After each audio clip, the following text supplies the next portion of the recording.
Bank के कर्मी को अपराधियों ने गोली मारी है। आनन फानन में इलाज के लिए सरकारी अस्पताल में भर्ती कराया गया।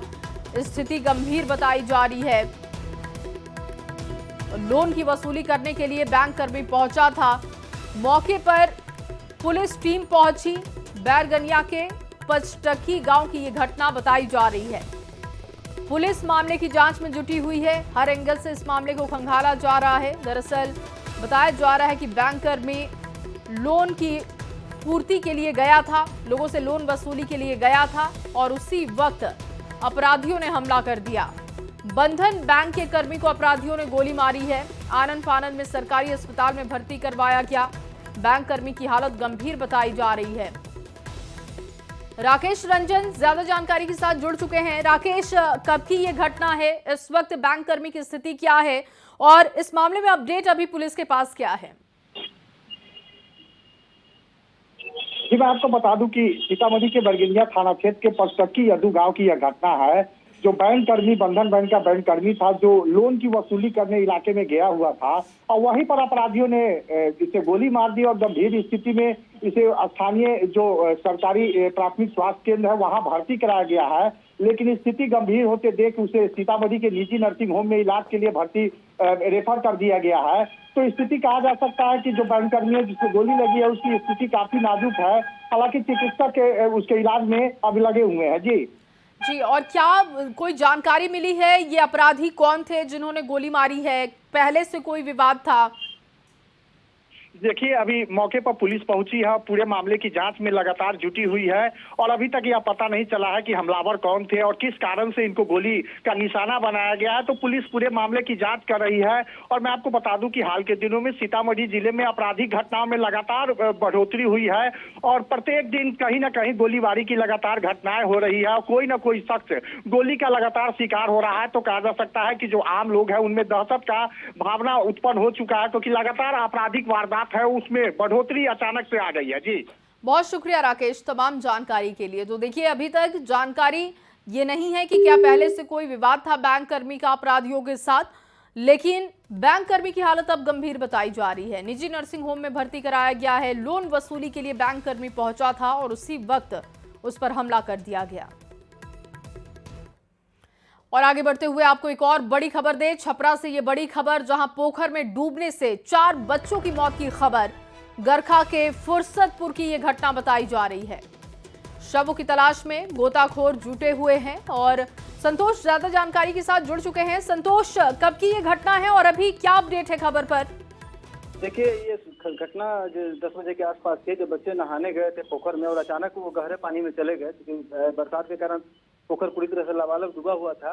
आसपास में कोई मदद करने वाला नहीं था। जैसे लोगों को पता चली, जब वहां पहुंचे तो चारों बच्चे डूब चुके थे। काफी देर से गोताखोर बच्चों के शव की तलाश कर रहे, लेकिन अभी तक कोई भी शव नहीं मिला है। तालाब काफी गहरा बताया जा रहा है। आसपास में काफी भीड़ भी वहाँ लगी हुई है। जो गोताखोर है वो लगातार वहाँ पे बच्चों के शव को खोजने की कोशिश कर रहे हैं, लेकिन अभी तक सफलता नहीं मिली है। प्रशासन की टीम में मौके पहुंच गई है, राहत बचाव कार्य जारी है, लेकिन अभी बच्चे के बचने की कोई संभावना नहीं, ऐसा कहा जा रहा है। जी, प्रशासन का कहना है कि शव मिलने के बाद ही कुछ और संतोष, क्या ये सभी 4 बच्चे एक ही परिवार से थे? नहीं, अलग अलग परिवार के चारों दोस्त थे, घूमने के लिए गए थे जी, और उसी क्रम में नहाने गए, जो काफी गड्ढा था और उस गड्ढे में वो गहरे पानी में चले गए, जिसके कारण ये हादसा हो गया। बहुत शुक्रिया आपका तमाम जानकारी के लिए। तो देखिए, पोखर में डूबने से 4 बच्चों की मौत की खबर है। गरखा के फुर्सतपुर की ये घटना बताई जा रही है और 4 दोस्त नहाने के लिए पोखर गए थे, जहां पर हादसे का शिकार हो गए। गोताखोरों को अभी सफलता नहीं मिली है। अब उम्मीद कम जताई जा रही है कि ये बच्चे अब बचे भी होंगे। पोखर में डूबने से 4 बच्चों की जान चली गई। अभी शवों को बरामद नहीं किया गया है। गरखा के फुर्सतपुर की ये घटना आपको बता रहे हैं। और 23 महीने के बाद आजम खान की सीतापुर जेल से रिहाई हो चुकी है। रिहाई के समय जेल के बाहर आजम खान के समर्थक जुटे हुए थे। जेल से निकलने के बाद आजम खान मीडिया से बिना बात किए रामपुर के लिए रवाना हो गए। आजम खान के बेटे समर्थकों के साथ सीतापुर पहुंचे थे।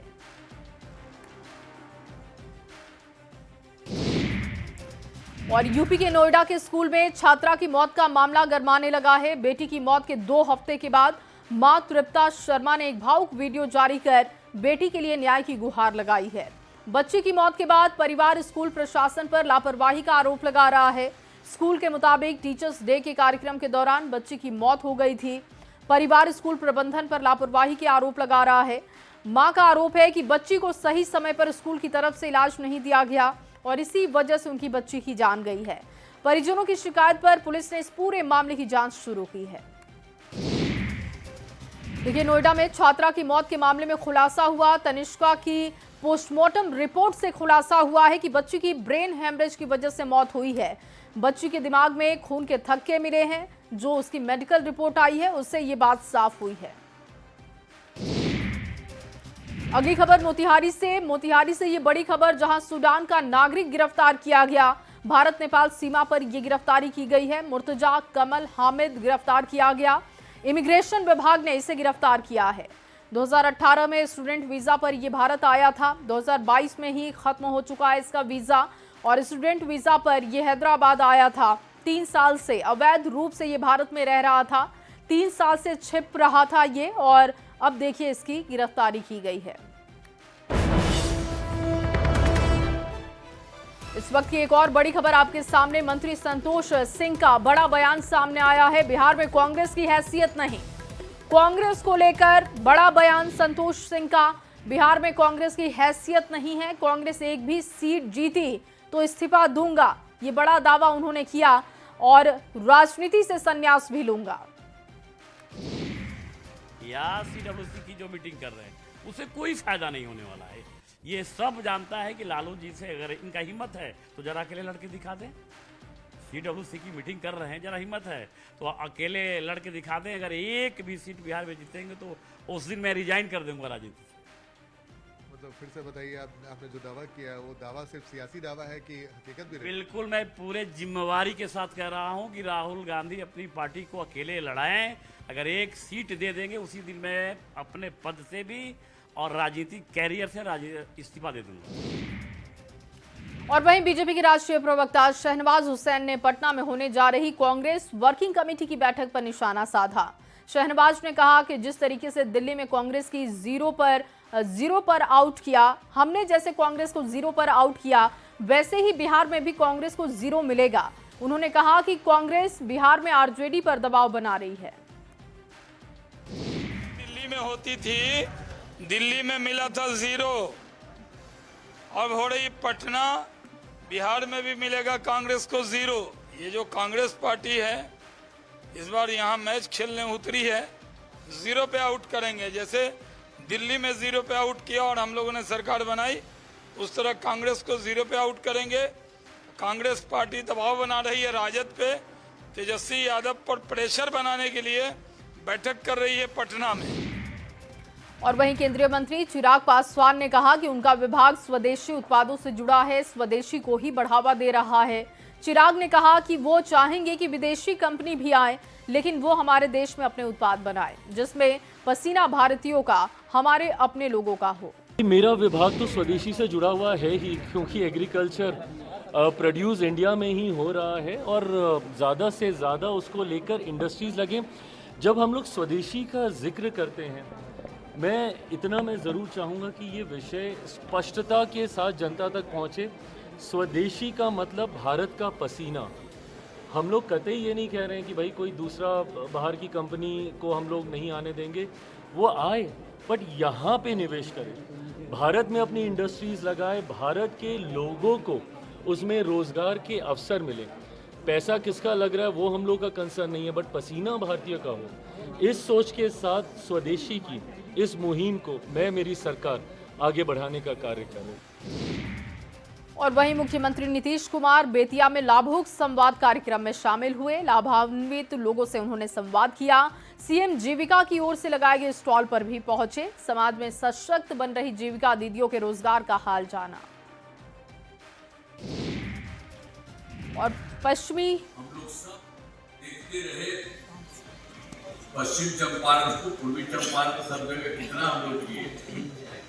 सबसे पहले जब हम लोग जो बिहार का काम करना शुरू किए, तो आपको याद करिए कि सबसे पहले हम यही आए, सबसे ज्यादा आपके हिस्सा जो है हम शुरू से भी कोई काम करते हैं हम कहीं का भी, अगर जो काम भी किए एक साल पहले, तो सबसे पहले तो हम यही ना है।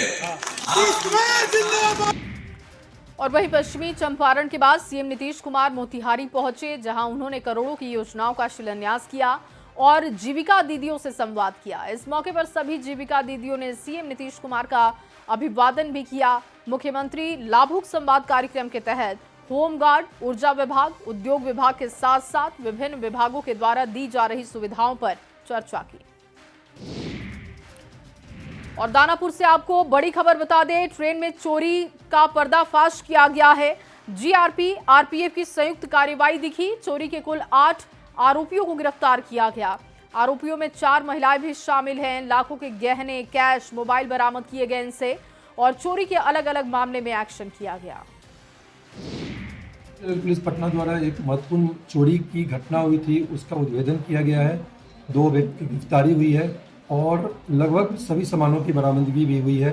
और कुछ जो उद्भेदन हुआ उसमें कुछ इस प्रकार के उल्लेखनीय तथ्य सामने आए हैं। किस प्रकार से ज्वेलरी को गलाकर बेचा जाता था, उस मामले का भी पटाक्षेप हुआ है। और अगली बड़ी खबर आपको गया जी से दें। यहां पर महिला और युवक का शव मिलने से सनसनी फैल गई। कोच थाना क्षेत्र के रेना गुमटी ओवरब्रिज के नीचे से दोनों के शवों को बरामद किया गया। पुलिस फिलहाल हत्या और आत्महत्या के एंगल से पूरे मामले की जांच कर रही है। दोनों मृतक गुरारू थाना क्षेत्र के डीहा गांव के बताए जा रहे हैं। महिला 4 बच्चों की मां थी, वहीं युवक भी शादीशुदा बताया जा रहा है। युवक के पास से आधार कार्ड, मोबाइल और जहरीली चीज भी बरामद की गई। और भागलपुर से बड़ी खबर आपको दें, जहां पर बाढ़ का खतरा खत्म होते ही डेंगू का प्रकोप तेजी से फैल रहा है। JLNMCH के फैब्रिकेटेड वार्ड में डेंगू के 8 मरीज भर्ती किए गए। वहीं कई मरीजों को ठीक होने के बाद अस्पताल से छुट्टी भी मिली। हालांकि लगातार डेंगू के नए मरीजों की पहचान हो रही है। खासकर बाढ़ की वजह से जल जमाव की स्थिति बनी हुई है और उन इलाकों में डेंगू का प्रकोप सबसे ज्यादा दिख रहा है। जीएसटी सुधार को लेकर केंद्रीय मंत्री जीतन राम मांझी ने ऐतिहासिक फैसला इसे करार दिया। उन्होंने कहा कि ये फैसला गरीबों के हित में है।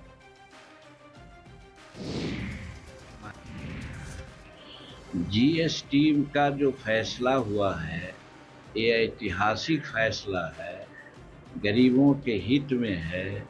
एक तरफ महंगाई की बात कर रहे थे और दूसरे तरफ जीएसटी में कम से कम आधा दर कर दिया गया है। 38 का 18, 18 का 12, 12 का 5 और 5 का कुछ नहीं। इस तरह से करीब 295 आइटम पर राहत दी गई है। ये गरीबों के हित में है।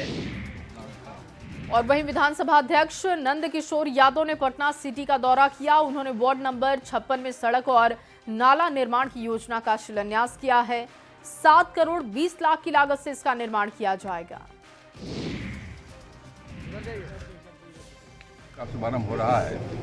इसमें करीब 7 करोड़ 20 लाख से अधिक की लागत इन योजनाओं को पूरा करने में लगेगी। सभी को कहा गया है कि 2 महीने के अंदर अपना काम पूरा करें ताकि लोगों को राहत मिले। और आगे बढ़ते हुए गढ़वा से आपके सामने बड़ी खबर रखें, जहां के बरेहवा गांव में हाथियों के झुंड ने एक व्यक्ति को कुचलकर मौत के घाट उतार दिया।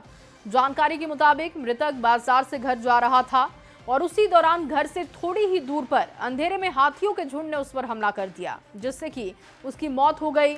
परिजनों का रो रो कर बुरा हाल है। घटना की सूचना मिलने के बाद मुखिया जगजीवन रवि घटनास्थल पर पहुंचे, परिजनों से मिलकर ढांढस बंधाया। अगली बड़ी खबर गिरिडीह से, जहां पर हाईवा ने वन विभाग की कार को टक्कर मार दी। हाईवा ने कार को करीब 200 मीटर तक घसीटा। हादसे में 3 वन विभाग कर्मी गंभीर रूप से घायल बताए जा रहे हैं। सभी घायलों का निजी क्लिनिक में इलाज हो रहा है। पत्थर भरे हाईवा को रोकने के दौरान ये हादसा हुआ है। आपको बताएं कि बीती रात हाईवा पत्थर लेकर जा रहा था और इसी दौरान वन विभाग के स्टाफ ने हाईवा को रोकने का प्रयास किया और तेज रफ्तार अनियंत्रित हाईवा ने वन विभाग के वाहन को कुचला। घटना की सूचना मिलने पर पुलिस की टीम मौके पर पहुंची और दोनों वाहनों को कब्जे में लेकर आगे की कार्रवाई शुरू कर दी गई है। अगली खबर रांची से, जहां पर रांची और दिल्ली में ईडी की टीम की दबिश लगातार जारी है। मनी लॉन्ड्रिंग का मामला है। मनी लॉन्ड्रिंग से जुड़े मामले में दिल्ली के 3 और रांची के 6 लोकेशन पर छापेमारी हो रही है। ईडी के मुताबिक ये मामला काके ब्लॉक से जुड़ा है। जांच में आरोपी कमलेश कुमार का नाम सामने आ रहा है। आरोपी कमलेश और उसके साथियों ने सर्कल अधिकारियों के साथ मिलकर भूमि अभिलेखों में फर्जीवाड़ा किया और अवैध तरीके से जमीन बेचकर काले धन की कमाई की गई। मुख्य रूप से कमलेश कुमार के मुख्य सहयोगी बीके सिंह और उनसे जुड़े ठिकानों पर छापेमारी हो रही है। अगली खबर लातेहार से, जहां के सदर अस्पताल में आज सुबह आग लग गई। आग लगने की वजह ममता वाहन के कॉल सेंटर के पंखे में भी आग लग गई है और इस वजह से वहां पर अफरा तफरी का माहौल बन गया। हालांकि किसी भी तरीके से आग पर काबू पा लिया गया। गनीमत रही कि इस दौरान जान माल की कोई हानि नहीं हुई। शॉर्ट सर्किट की वजह से आग लगने की आशंका जताई जा रही है। साथ ही जो चौंकाने वाली बात है वो ये है कि अस्पताल में रखे फायर सेफ्टी उपकरण एक्सपायर हो गए हैं। बस दीवारों पर लगे अस्पताल की ये शोभा बढ़ाते हुए दिखे। ममता वाहन कॉल सेंटर के चेंबर में जो पंखा लगा हुआ था, पंखा में शॉर्ट सर्किट से थोड़ा सा धुआं निकल रहा था। इसका कितना नुकसान हुआ सर? नुकसान कुछ नहीं हुआ है। नुकसान में कल पंखा हम लोग का जल गया है, जिसको हम लोग मरवान लगे हैं और नया पंखा लगा देंगे। सर अफरा तफरी का भी माहौल हो गया था सर, अभी कैसा स्थिति है सर? अभी तो हम अस्पताल में ही हैं। ये ममता वाहन के जस्ट सामने खड़ा है वाहन कॉल सेंटर। अभी तो सब कुछ नॉर्मल है। इसके बाद रात भर चली नहीं, उसके बाद अपने आप आग लग गई। अच्छा, उसके बाद क्या किया? फिर इसको शीशा तोड़ के इसको एक बड़ा हॉल था उसको बुता दिया गया। कैसा माहौल था? आग लगने की सूचना अफरा तफरी हुई होगी? अफरा तफरी तो हुई थी सर। और अगली खबर गिरिडीह से, जहां के जमुआ प्रखंड के पीडीएस गोदाम में अनाज सड़ने का मामला देखने को मिला है। सूचना मिलने पर जमुआ विधायक ने गोदाम का निरीक्षण भी किया। इस दौरान उन्होंने गोदाम में 100 क्विंटल अनाज सड़ने की स्थिति को साफ भी किया है और इतना ही नहीं, अनाज से काफी बदबू भी आ रही थी। इसके बाद विधायक ने अधिकारियों की जमकर फटकार लगाई, साफ सफाई करने के निर्देश दिए। बताया जा रहा है कि अनाज का वितरण समय पर नहीं हो पाने की वजह से अनाज गोदाम में सड़ रहे हैं और ठीक तरीके से रख रखाव भी नहीं हो रहा है। साथ ही अधिकारियों पर लापरवाही के आरोप लग रहे हैं। इसके पहले जो है एजीएम जो थे उसमें हम लगता है कि इतना जो 2 महीने का जो बैकलॉग जो चल रहा था, यही सब कुछ गबन हुआ था। 24,000 हाँ 24,000 क्विंटल जो गबन हुआ था, उसी के चलते ये सब हेर फेर के चलते मतलब कि यहाँ पर अनाज कुछ जो है सड़ गया है और मतलब यहाँ के पदाधिकारी के लापरवाही की वजह से गरीबों का अनाज जो है उसका हक है जो उसको मार दिया गया और उन लोगों को मिला नहीं। तो आज इंस्पेक्शन किए हैं और डायरेक्ट हम वीडियो साहब के साथ में इंस्पेक्शन किए हैं और वीडियो साहब भी आश्वासन दिए हैं कि फूड इंस्पेक्टर आए थे, उनको चिट्ठी बना के दिए हैं और सारा जो सड़ा हुआ माल है वो अपना ले साइड करके और साफ सफाई करके फिर जो भाड़ी में जो चल रहा है वहाँ यहाँ शिफ्ट करेंगे। और फिलहाल इस